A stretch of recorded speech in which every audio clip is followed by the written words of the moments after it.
Okay, so we said we're going to do the first video today. So hi, coming to you from my little humble kitchen. It's not much, but it's mine. My mama cooked a lot of great meals in this kitchen.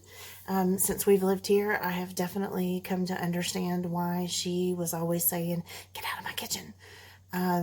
You think there's a lot of room in here until everybody's under your feet, and then suddenly not so much. So first things first. A couple of notes about some basic things that you might want to include in your kitchen. I was thinking earlier and I thought, gosh, I don't even know. I started this thing and now what do I tell people? So I thought the best thing to say first would be, what do you need in your kitchen? Get you some cast iron. If you don't have a cast iron skillet, get a cast iron skillet. Just even if it's just one. A good 12-inch cast iron skillet needs to be in every kitchen in this country. If you don't have one, get you one. Mine stays on my stove, as you can see right there. It stays on the stove. Ignore the cookie sheet that needs to be cleaned. I don't even remember where I got it from, to be honest. When I moved out on my own, when I went to college, got my first apartment, my mom gave me some stuff. I had some aunts that gave me some things. I had a boyfriend that moved and, said, keep this stuff because we're going to get married. And thank goodness Jesus took the wheel and steered that truck on into someone else's garage, but that's another story. So I inherited all this stuff and I'm not even sure where that skillet came from, but I have had it for years and it's perfectly seasoned. But I have new stuff too. I have, smaller things. Like I have a 5-inch skillet. I think it's 5.5 inch, and I have two 10-inch cast iron skillets, and I use them for various things. But non-stick cookware is great. I have a new Pampered Chef skillet that is perfection. It has a handle that detaches and goes in it. It's perfect for storage. Doesn't take up too much room in the counter. My gosh, that thing is amazing. If you have the money to invest in some nicer pieces, it's great. But you can start out simple. It doesn't have to be all this expensive stuff. Non-stick cookware, though, if you can really get some nice things, is awesome. My Pampered Chef Rock Crock stays on my oven, stays on my stovetop also, because I use it practically every day. It is one of the pieces that I have come to know and love. It's expensive, though. I'm just going to be honest. If I hadn't gotten it by earning it through Pampered Chef, I'll be honest, it wouldn't be in my kitchen. It's not something that I have money sitting around for. But it is what it is. I didn't come here to sell Pampered Chef. So, with all that said, I keep a great can opener, some big spoons and spatulas and things to keep them handy that I want to use. And you'll see me using that stuff as we do these videos. But today we're going to talk about being fearless and what that means. And it doesn't have to mean anything special. So we're going to start off with something very basic. That's something that my family really likes. They love it when I get in the kitchen and literally just start chunking stuff in a pot. So today I'm actually going to make something that I've never made before. I thought that would be something that would be great for us to start with. If I've never made it, I'm being fearless and I'm showing you guys what I want you to do. So we're going to use my Pampered Chef quick cooker, which I know a lot of you guys are afraid of your Instant Pot pressure cooker. The whole concept of a pressure cooker, you're afraid you're going to blow the ceiling off in your kitchen. Don't worry about that. What you've got to worry about is learning how to use it. Everything comes with instructions. Here's a clue. Read them, okay? I was afraid of mine. I have an Instant Pot and I have a Pampered Chef quick cooker. I use them both. I was just telling somebody yesterday that I had them both going the other night. I was doing some chicken and I had a vegetable going in the other one. And within about 30 minutes, we were eating and the chicken was previously frozen. So that tells you how convenient it is to have. So I've got my quick cooker out. I'm going to move this over so we can see. All right, flip this around here. So I've got my quick cooker out. We've got this set up here. I've got some ingredients out. All right, so we are going to get to work on this little recipe here. I'll set this up here where you guys can just see what I'm doing. You don't have to see me. I am not that important. All right, so the recipe, the ingredients here are basic. As you can see, it's not fancy stuff, right? All right, so we got some Bluebonnet Light. All right, got to cook with the light. Save the calories where you can. Great value picante sauce. All right, it's not expensive stuff. Okay. Again, great value butter flavored. I get asked a lot, are things like this, is it hard to clean up after? No, it's only as hard as you make it. Remember to spray your pots and pans. Bouillon. We're going to talk a lot about bouillon, okay? Garlic salt. Always got to have garlic salt. Some minced onions. I'll be honest, I'm being lazy. We're not going to cut up onions today, okay? Keep them. And then this is a gourmet covered mix. It's the Mexican dip. It only takes a teaspoon to a tablespoon with a cup of sour cream to make a Mexican dip. I keep this and just sprinkle it on things and never, ever make it into a dip. Okay, so we're going to use that. Alright, so we're just going to take the lid off of here. Move that to the side. Okay. It's not a great process. It's not a pretty process. We're just going to shake this up. See? Like I said, it's only going to be, cleanup is only as hard as you make it. Alright? You don't spray your pot, cleanup is going to be hard. Alright? It's only going to be as hard as you make it though. And chicken, look, chicken is frozen. Alright, we got some frozen chicken. You know what we're going to do with it? We're just going to dump it in the bag. I don't know what I'm making here, folks. I have no name for it. Literally just dumping, look how hard this is. We're literally dumping stuff in a pot, okay? You didn't get to see that. I just dumped it in the pot. Now, one of the things to remember when you're working with a pressure cooker, it has to have a certain amount of liquid. If you don't put a certain amount of liquid in there, it's going to burn. You're going to get a message that says that it has burned out. Okay, so the first thing that we're going to do, I usually put at least, it says 1 cup. I usually put at least 2 cups. We like a lot of juice. A lot of times it's going to turn into what it's like a gravy. You can see, just pouring the liquid in over the chicken. The chicken is still frozen. I went out about 2 minutes before this video. 3. We'll do 3.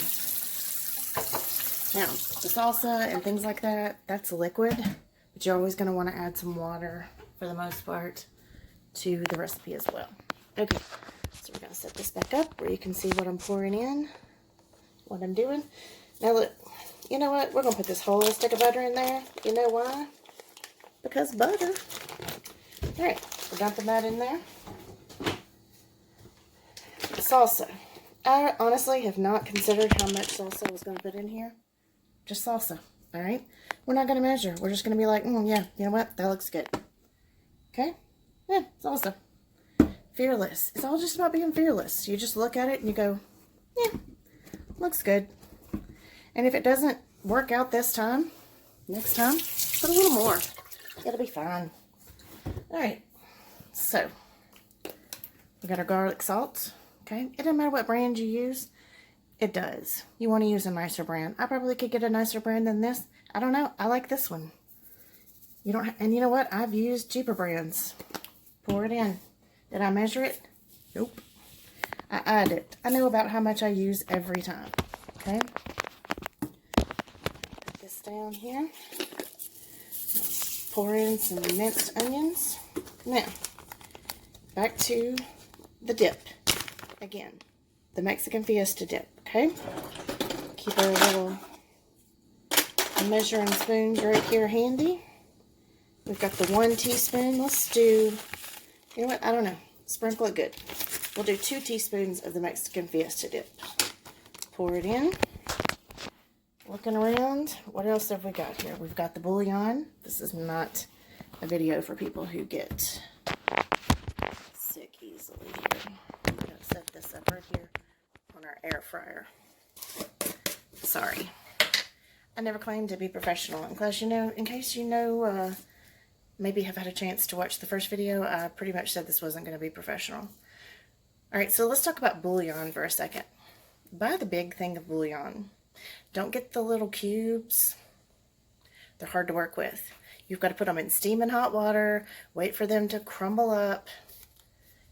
And it doesn't have to be this brand. Let's just turn it away so we're not endorsing a brand.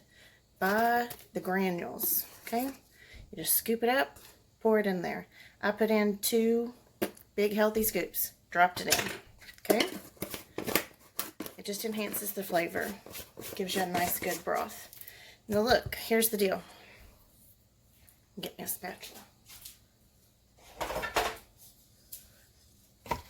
I'm just going to give it a little flip, a little stir. I don't even have to do that. That is the joy of something like this.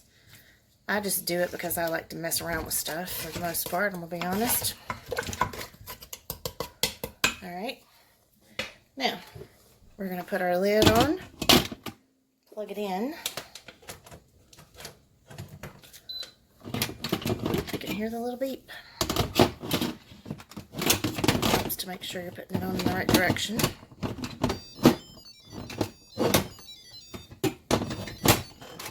Okay, that's all we have to do. We are going to go over to the button that says poultry, chicken, and we're going to hit start. And it's set for 15 minutes. It's going to come up to pressure.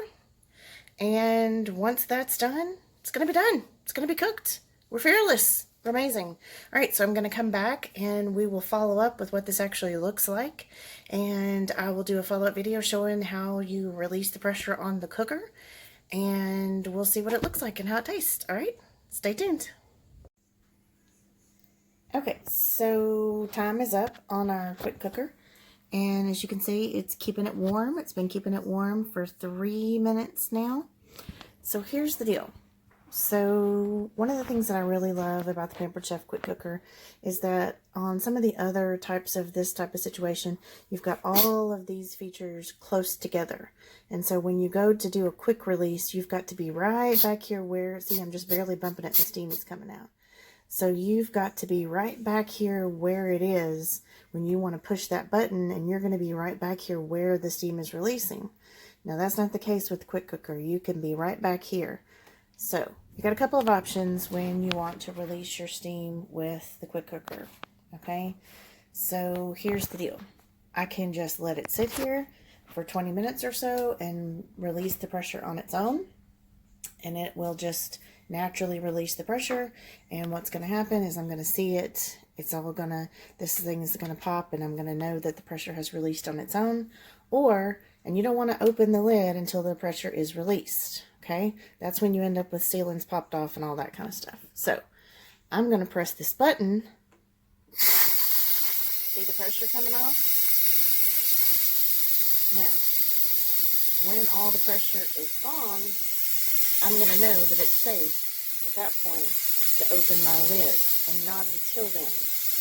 Alright, and it takes a minute. It's not a quick process. All this pressure has built up while you were cooking in order for this chicken, which was previously frozen, and it cooked in 15 minutes to a really nice little entree. Let me see my kids' artwork back there. So yeah, as you can see, it releases pretty quickly. You don't have to wait very long, and I'm just going to stay here. I'm going to hold this button. I can even let go, and it'll just keep going. I don't have to stand there. It just goes a little faster if you hold it yourself, and I'm a very impatient person.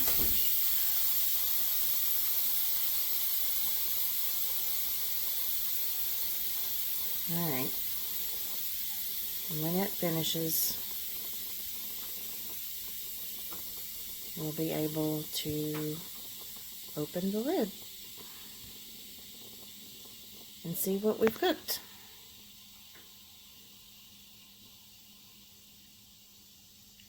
You just have to be a little bit patient.